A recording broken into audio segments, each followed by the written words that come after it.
Sarah Martinez grew up in a small town where everyone knew everyone else's business. Her father worked at the local auto repair shop, coming home every evening with grease under his fingernails and stories about broken engines.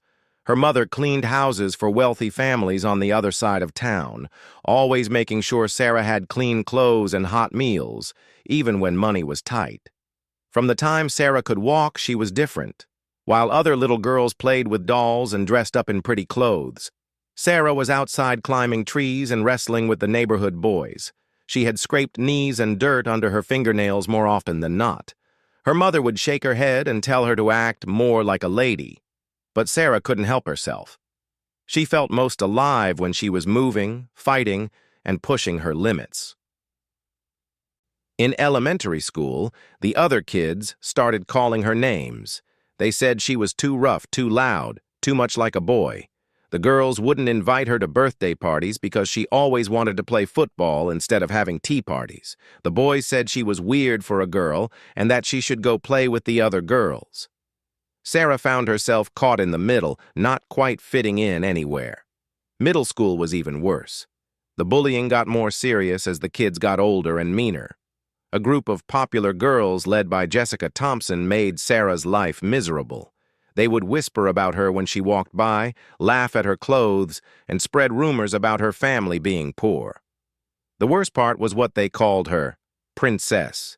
Not because they thought she was royal or special, but because they said she acted like she was better than everyone else, like she thought she was some kind of tough princess who could do anything. "Look at Princess Sarah thinking she's so tough," Jessica would say loud enough for everyone to hear. "Maybe if you put on some makeup and acted like a real girl, someone might actually want to be your friend."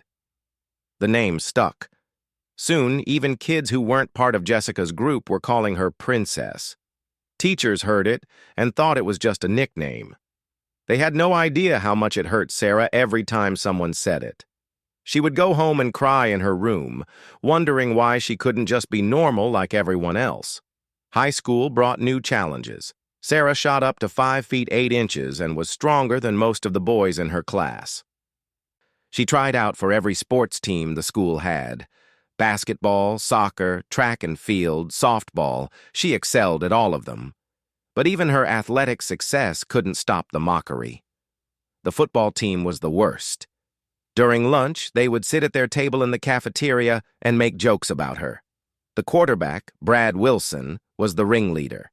He was popular, handsome, and came from a wealthy family. Everyone looked up to him, which made his words carry extra weight. "Hey, Princess," he would call out when she walked by with her lunch tray. "Why don't you come try out for the football team? Oh, wait, girls aren't allowed. Maybe you should try out for homecoming queen instead." His friends would burst out laughing, and Sarah would feel her face burn with embarrassment. The guidance counselor, Mrs. Patterson, called Sarah into her office one day during her junior year. She was concerned about Sarah's grades, which had been slipping, and wanted to know if everything was okay at home. "I'm fine," Sarah said, staring at her hands folded in her lap. "Sarah, I've been watching you for 3 years now. You're one of the most athletic students we've ever had, but you seem unhappy. You don't have many friends, and I've heard some of the things other students say about you." Sarah looked up, surprised that an adult had finally noticed. "They call me Princess because they think I'm trying to be something I'm not." Mrs. Patterson leaned forward. "What do you want to be, Sarah?" For the first time in years, Sarah spoke honestly about her dreams. "I want to serve my country. I want to be a soldier. I want to prove that I'm as strong and brave as anyone else." Mrs. Patterson smiled. "Have you thought about the military? There are opportunities for women now that didn't exist when I was your age." That conversation changed everything. Sarah started researching different branches of the military. She read about the Marines, the Army, the Navy, and the Air Force. The more she learned, the more excited she became. This could be her chance to prove herself, to show everyone who had ever called her Princess that she was capable of incredible things. During her senior year, a military recruiter came to speak at the school. Sergeant Rodriguez from the Marine Corps talked about honor, courage, and commitment. He spoke about the challenges of military life and the incredible bonds formed between Marines. Sarah hung on every word. After the presentation, she approached him. "Sergeant Rodriguez, I want to join the Marines." He looked her up and down. Sarah was tall and athletic, but she was still just an 18-year-old girl from a small town. "It's not easy, young lady. Marine training is the toughest in the military. Are you sure you're ready for that kind of challenge?" "I've been ready my whole life," Sarah replied without hesitation. The sergeant gave her a stack of information and his business card. "Read through everything. Talk to your parents. If you're serious, come see me in 2 weeks." Sarah's parents were shocked when she told them about her plans. Her father worried about her safety, and her mother cried at the thought of her daughter going so far away. But they could see the determination in her eyes, the same fire that had been there since she was a little girl, climbing trees and wrestling with boys twice her size.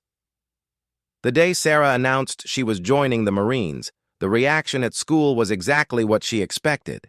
Jessica Thompson and her friends laughed until they cried. "Princess Sarah is going to be a Marine?" Jessica gasped between fits of laughter. "They'll send her home crying after the first week. She thinks she's so tough, but she's just a small-town girl who doesn't know her place." Brad Wilson was even crueler. During lunch, he stood up on a chair so everyone could hear him. "Attention, everyone! Princess Sarah thinks she's going to be a Marine. I give her 3 days before she quits and comes running home to Mommy and Daddy." The entire cafeteria erupted in laughter. Sarah felt her cheeks burn with embarrassment. But this time, something was different. Instead of wanting to cry and run away, she felt a cold anger settle in her chest. She stood up from her table and walked over to where Brad was still standing on his chair. "You know what, Brad?" she said loud enough for everyone to hear. "When I come back from serving my country, we'll see who's really tough." The laughter died down as students realized this wasn't the same Sarah who usually took their abuse quietly. There was something different in her voice, something that made them pay attention. "I'm going to become a Marine, and then I'm going to become something even better. And when I do, I'll remember every single person who called me princess and told me I wasn't good enough." Sarah turned and walked out of the cafeteria, leaving behind a room full of stunned students. She had just made a promise, not just to them but to herself. She was going to prove that the girl they mocked was capable of extraordinary things. Graduation day came and went. While her classmates were planning college parties and summer jobs, Sarah was preparing for something much more challenging. She spent the summer before shipping out working with a personal trainer, running miles every day, and building her physical and mental strength. The night before she left for boot camp, Sarah's parents threw her a small going-away party. A few relatives came, along with Mrs. Patterson and Sergeant Rodriguez. As Sarah looked around the room at the small group of people who believed in her, she thought about all the people who didn't. "Tomorrow, I start proving them all wrong," she whispered to herself.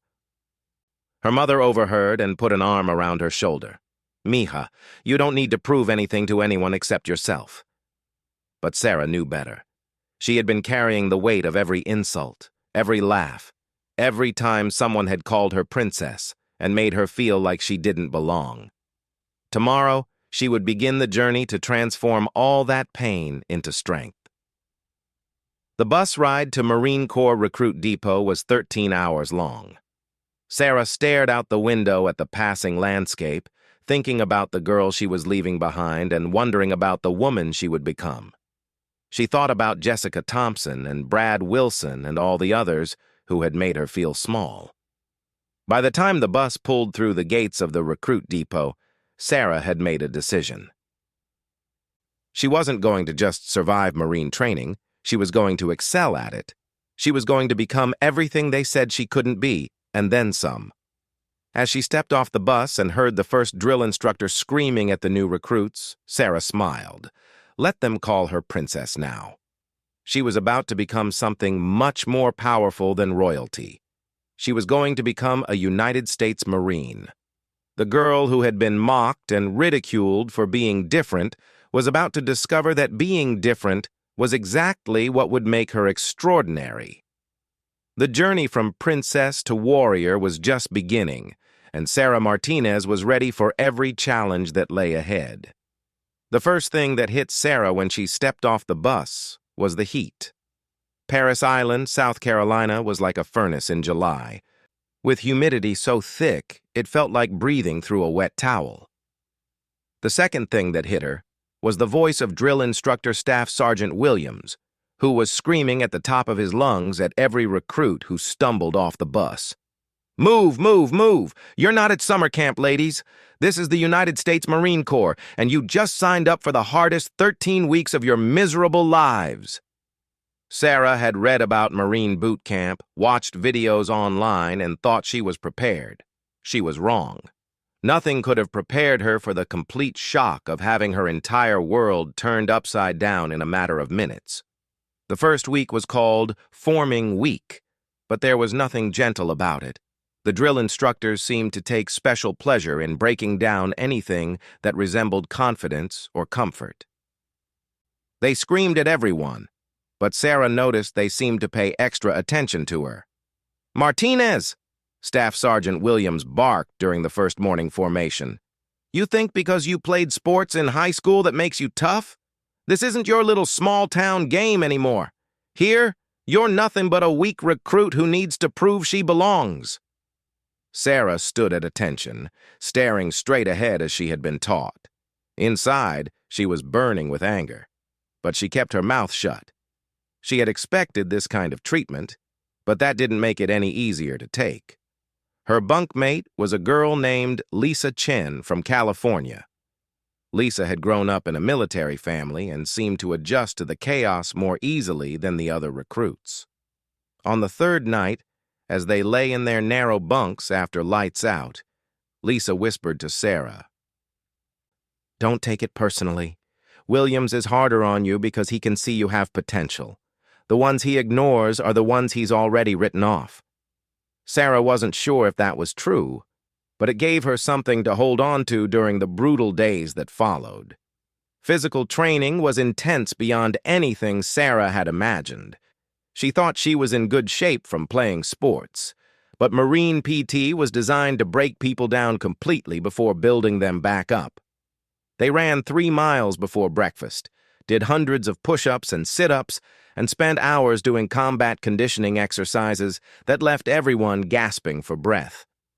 But Sara discovered something amazing during those first few weeks. While other recruits were struggling and falling behind, she was keeping up. More than keeping up, she was excelling.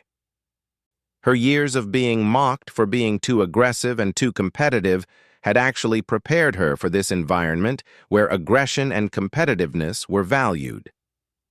During the obstacle course training, Sara consistently posted the fastest times in her platoon. She attacked every challenge with a fury that surprised even the drill instructors. When other recruits hesitated at the rope climb or struggled with the wall traverse, Sara powered through like she was being chased by demons. Drill instructor Sergeant Rodriguez noticed her performance and pulled her aside after a particularly challenging training session. "Martinez, where did you learn to move like that?" "High school sports, sir," Sara replied, still at attention. "What sports?" "All of them, sir. Basketball, soccer, track, softball." Sergeant Rodriguez nodded slowly. "You ever think about trying for something more challenging than regular Marine duties?" Sara's heart raced. "What do you mean, sir?" "There are opportunities for Marines who demonstrate exceptional abilities, special operations, but it requires more than just physical strength. It requires mental toughness that most people don't have." That conversation planted a seed in Sara's mind. She had joined the Marines to prove herself, but now she was learning there were levels of proving herself she hadn't even known existed. The mental challenges of boot camp were just as brutal as the physical ones. The drill instructors used every psychological technique they could think of to break down the recruits' civilian identities and rebuild them as Marines. They attacked everything: appearance, background, family, dreams, and fears. Sarah's background made her an easy target. They mocked her small-town upbringing, her family's modest income, and especially her motivation for joining. "So, Martinez thinks she's going to prove something to all the mean kids back home?" Staff Sergeant Williams announced to the entire platoon during one particularly harsh session. "You think earning Eagle, Globe, and Anchor is going to make all your high school problems go away? This isn't about revenge, recruit. This is about becoming something bigger than your petty little grievances." The words stung because they contained some truth. Sarah had joined partly to prove her tormentors wrong, but as the weeks passed, she realized she was becoming something much more important than just a girl seeking revenge. She was becoming a warrior. The weapons training was where Sarah really began to shine. On the rifle range, she consistently shot expert scores, hitting targets that other recruits struggled to see. The marksmanship instructors took notice, and word began to spread that Martinez from 3rd Platoon was something special. "You're a natural shooter, Martinez," Sergeant First Class Thompson told her after she posted a perfect score during a particularly difficult exercise. "Have you ever considered pursuing sniper training after you graduate?" Sarah's eyes lit up. "Is that possible, sir?" "For the right Marine with the right attitude and skills, anything is possible." Combat training was where everything came together for Sarah. All the years of being picked on, all the anger she had carried, all the determination to prove herself, it all channeled into her performance during the combat exercises. She was aggressive, smart, and fearless, in ways that impressed even the most hardened instructors. During one combat simulation, Sarah's squad was ambushed by the opposing force. While other recruits froze or panicked, Sarah immediately took charge, organizing a counterattack that completely overwhelmed the enemy.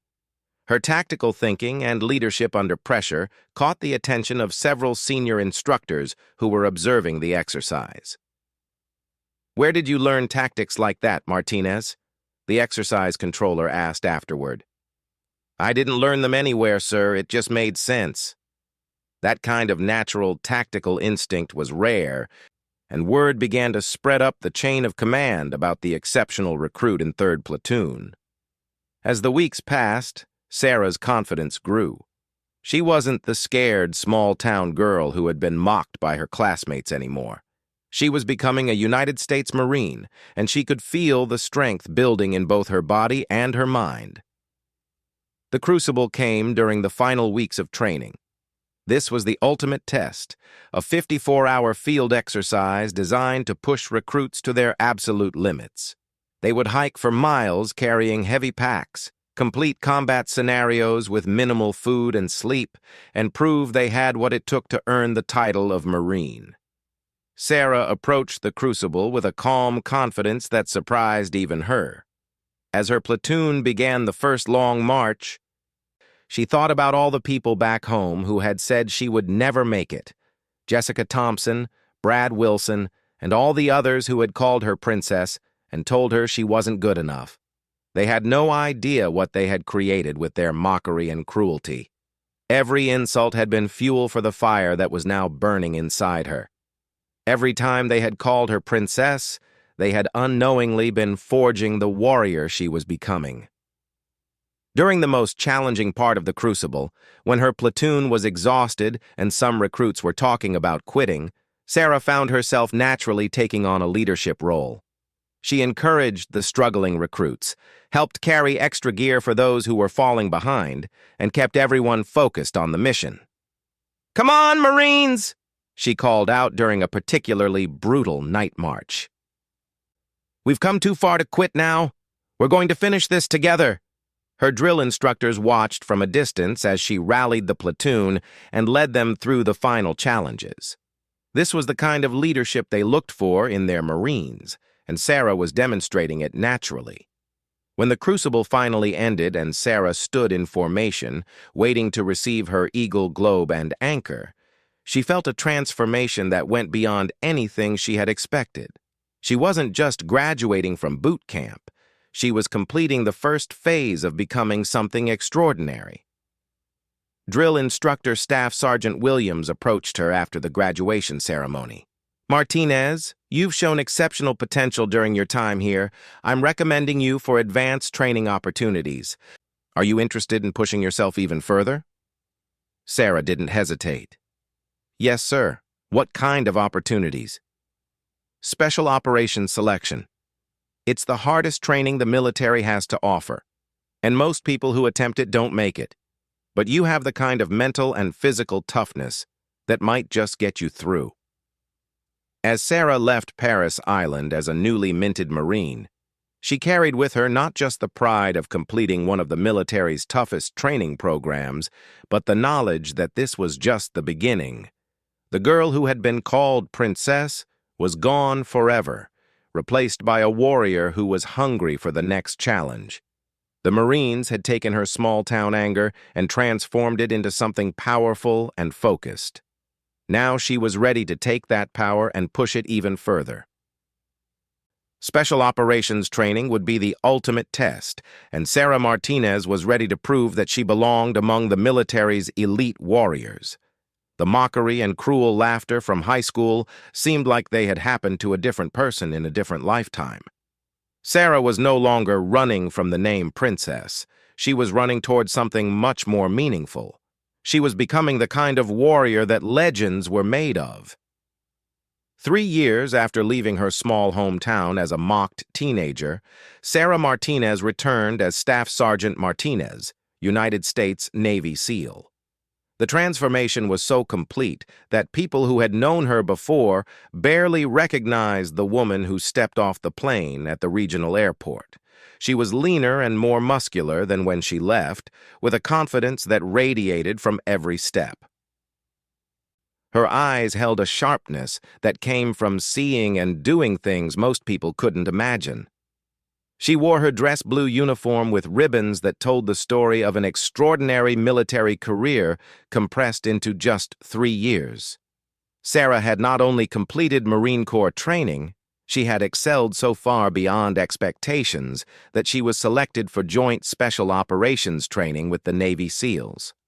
Less than 1% of all Marines were ever offered such an opportunity, and even fewer succeeded. Sarah had not just succeeded, she had graduated at the top of her class. The SEAL training had been brutal beyond description. BUDS training was designed to break people, and it succeeded with most candidates. Out of the 180 people who started Sarah's class, only 23 finished.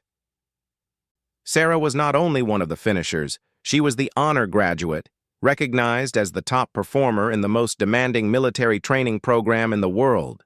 Her specialty was close-quarters combat and tactical leadership. During training, she had consistently outperformed larger and stronger candidates through a combination of tactical intelligence, physical conditioning, and mental toughness that instructors said was the best they had ever seen. The reason for her return home was bittersweet. Her father had suffered a heart attack and was in the hospital recovering. Sarah had been granted emergency leave from her unit, which was preparing for a classified deployment overseas. As she drove her rental car through the familiar streets of her hometown, Sarah felt a strange mix of emotions. Everything looked smaller than she remembered. The buildings that had seemed so important during high school now looked ordinary and insignificant. The places where she had been humiliated and mocked were just buildings now, with no power over her. Her first stop was the hospital to see her father. He was awake and recovering well, surrounded by family members who barely recognized the woman Sarah had become. Her mother cried when she saw her daughter in uniform, overwhelmed with pride and relief that Sarah was safely home. "Mija, look at you," her mother whispered, touching the ribbons on Sarah's uniform. "I knew you were strong, but this—" Her father, weak but smiling from his hospital bed, reached out to squeeze her hand. "I always knew you were special, Princess." For the first time in years, the word princess didn't sting. Coming from her father, spoken with love and pride instead of mockery, it sounded different.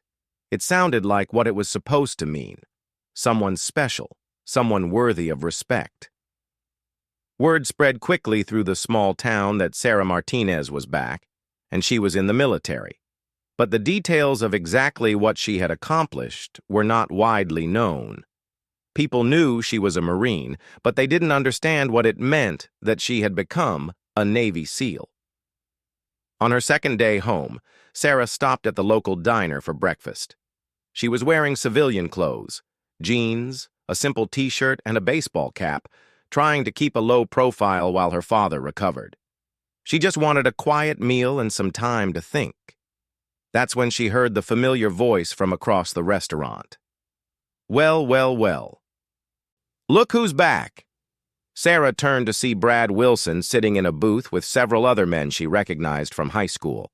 Brad had put on weight and lost most of his hair, but his arrogant smirk was exactly the same. He was wearing an expensive suit and had the soft look of someone who had spent the years since high school in comfortable office jobs. "Princess Sarah," Brad called out, loud enough for the entire restaurant to hear. "I heard you joined the military. How did that work out for you? Did they send you home crying like I predicted?" The restaurant went quiet as people turned to watch the confrontation. Sarah could feel all eyes on her, waiting to see how she would respond. It felt exactly like being back in high school, except everything was different now. Sarah stood up slowly and walked over to Brad's table.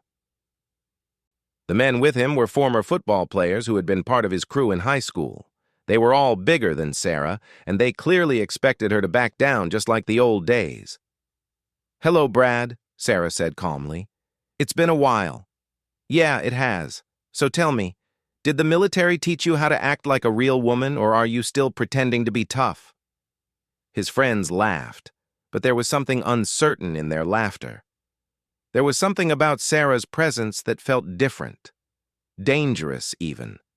She wasn't the scared girl they remembered. "Actually, the military taught me quite a few things," Sarah replied with a small smile.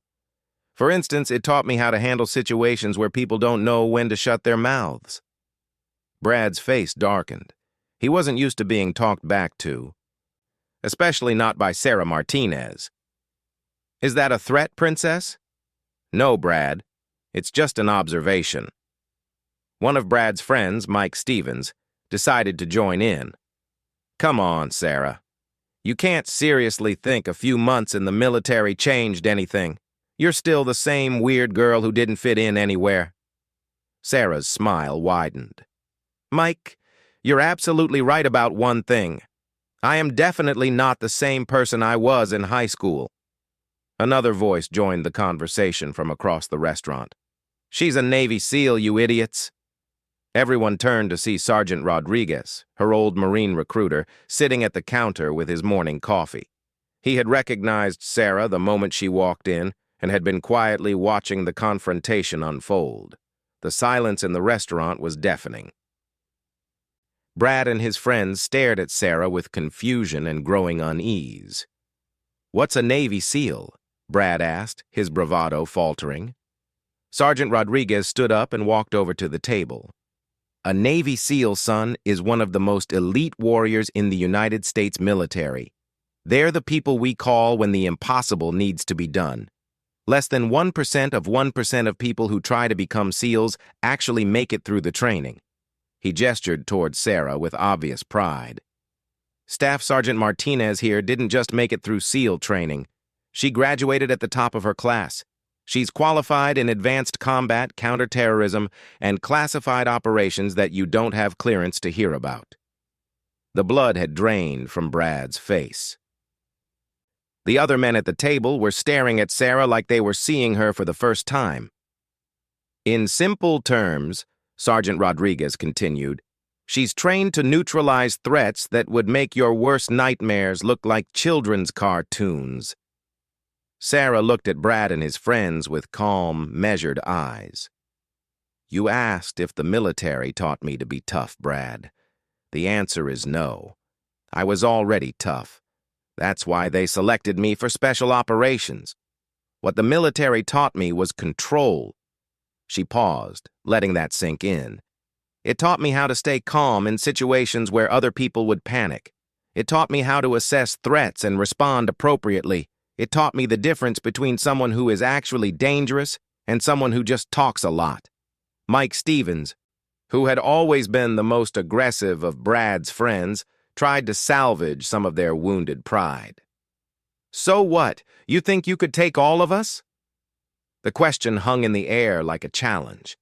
Sarah looked around the table at the 6 men, each one bigger than her, each one trying to look tough despite their obvious discomfort. "Mike," Sarah said quietly, "I could neutralize all 6 of you before any of you understood what was happening. Not because I'm angry or trying to prove anything, but because that's what I'm trained to do. That's my job." Her voice carried absolute certainty, without any trace of boasting or threat. She was simply stating a fact, and everyone in the restaurant knew it was true. Brad tried one more time to regain control of the situation. "Oh, come on, Princess. You can't seriously expect us to believe—" He never finished the sentence. In one smooth motion, Sarah moved behind his chair, applied pressure to a specific point on his neck, and Brad slumped forward, unconscious but unharmed. The entire movement took less than 2 seconds. His friends started to stand up, but Sarah raised one hand and spoke in a voice that commanded absolute authority. "Sit down, now." They sat. "Your friend is fine," Sarah explained calmly. "He'll wake up in about 30 seconds with a mild headache. What I just did is called a blood choke. It's a non-lethal technique used to subdue hostile individuals without causing permanent damage." Brad began to stir, blinking in confusion as consciousness returned. His friends stared at him in shock, then back at Sarah. "The difference between high school and the real world," Sarah continued, "is that in the real world, actions have consequences. In high school, you could mock people and tear them down because you thought there would never be any payback. You thought you could call me princess and make me feel small because you assumed I would always be weak." She looked each of them in the eye. "But here's what you never understood. Every time you called me princess, every time you made me feel like I didn't belong, you were feeding a fire inside me. You were creating the very warrior you're looking at now." Brad had recovered enough to speak, though his voice was shaky. "Sarah, we were just kids back then. We didn't mean—" "Yes, you did," Sarah interrupted. "You meant every word. You enjoyed making me suffer because it made you feel powerful. But you know what? I should thank you." She smiled, and this time it reached her eyes. "Without your cruelty, I might have settled for an ordinary life. I might have stayed here, gotten married, had kids, and never discovered what I was truly capable of. Your mockery pushed me to become something extraordinary." The entire restaurant was silent, watching this confrontation that had been years in the making. "So, here's what's going to happen," Sarah continued. "You're going to leave me and my family alone. You're going to think very carefully about how you treat other people from now on. And whenever you're tempted to mock someone for being different, you're going to remember this moment and ask yourself what kind of warrior you might be creating." She stood up straight, her military bearing evident even in civilian clothes. "The girl you called princess is gone. In her place stands a United States Navy SEAL who has sworn an oath to protect people from threats they can't handle themselves. That includes protecting them from bullies who think their high school glory days give them the right to tear others down." Brad and his friends sat in stunned silence as Sarah walked back to her table, finished her breakfast, and left money on the counter. As she headed toward the door, Sergeant Rodriguez called out, "Semper Fi, Staff Sergeant Martinez." "Hoo-yah, Sergeant Rodriguez," she replied with a sharp salute. As Sarah walked out of the diner and into the bright morning sunshine, she felt a weight lift from her shoulders that she hadn't even realized she was carrying. The scared, mocked girl who had left this town was truly gone forever. The warrior who had returned was ready for whatever challenges lay ahead. She thought about her SEAL team waiting for her return, about the mission they would soon undertake, about the brothers and sisters in arms who judged her only by her courage and competence. She thought about all the young people out there who were being mocked and bullied, who felt like they didn't fit in anywhere. Maybe her story would reach some of them. Maybe they would understand that being different wasn't a weakness. It was the raw material from which greatness could be forged. As she drove back to the hospital to check on her father, Sarah Martinez smiled. They could call her Princess all they wanted now. She knew what she really was. She was a warrior.